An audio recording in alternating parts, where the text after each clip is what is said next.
Elementos definidores do plano. Vamos ver como é que um plano pode ser definido. Temos aqui um esquema em que representa o plano frontal de projeção, o plano horizontal de projeção e o eixo de X.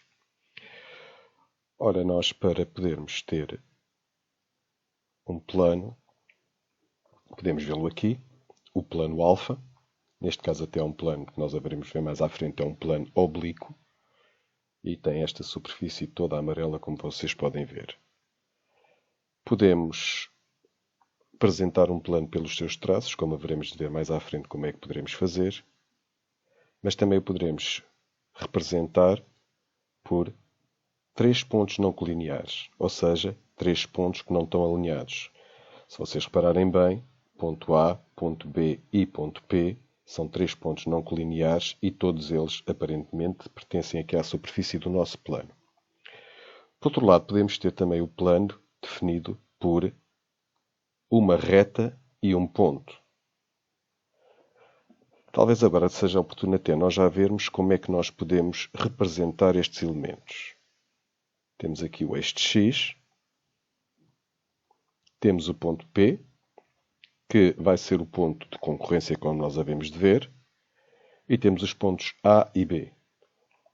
Ora, se nós quisermos, o plano então pode ser definido por estes três pontos, mas nós só com estes três pontos nunca poderemos resolver um problema. Por isso, teremos sempre que recorrer a uma reta, e cá está, a reta A e o ponto B, que estão a definir o plano, tal como vocês podem ver aqui numa visão tridimensional.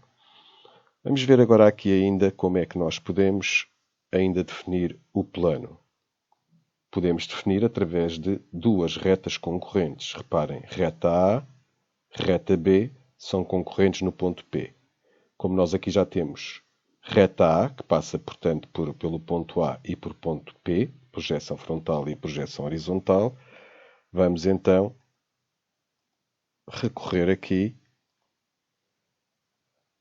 unindo B2 a P2 e B1 a P1, criamos então a reta B, que é concorrente com a reta A no ponto P.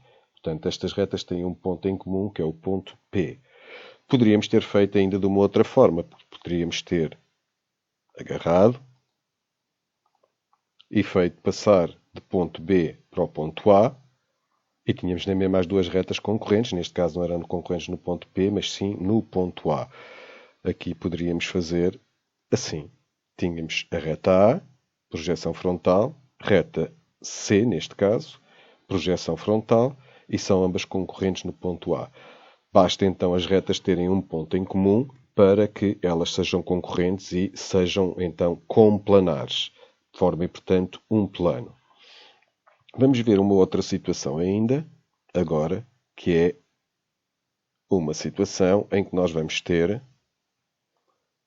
não duas retas concorrentes, mas, desculpem, esta ainda é duas retas concorrentes, mas vamos ter aqui uma situação, portanto, de duas retas paralelas. Temos, portanto, a reta A e a reta B. A reta A é definida pelos pontos A e P. A reta B passa pelo ponto B e é paralela à reta A, ou seja, duas retas paralelas são também duas retas complanares. Vamos ver agora uma outra situação, então, aqui, representando em dupla projeção ortogonal, em que, para termos as duas retas paralelas, cá está, temos uma definida pelos pontos A e P, projeção frontal e projeção horizontal, e depois a reta B, que, neste caso, vai passar pelo ponto B e é paralela à projeção horizontal da reta A, e a projeção frontal da reta B, que passa pela projeção frontal do ponto B e paralela à projeção frontal da reta A. São, portanto, duas retas paralelas. São estas, então, as três situações que nós podemos ter de quatro situações. Três pontos não colineares. Eu vou demonstrar aqui novamente. Três pontos não colineares, mas que depois pode ser facilmente traduzido numa situação de duas retas concorrentes, neste caso concorrentes no ponto P, ou concorrentes no ponto A, ou então duas retas paralelas. Qualquer uma destas situações são situações de complanaridade e, portanto, dão origem e definem um plano.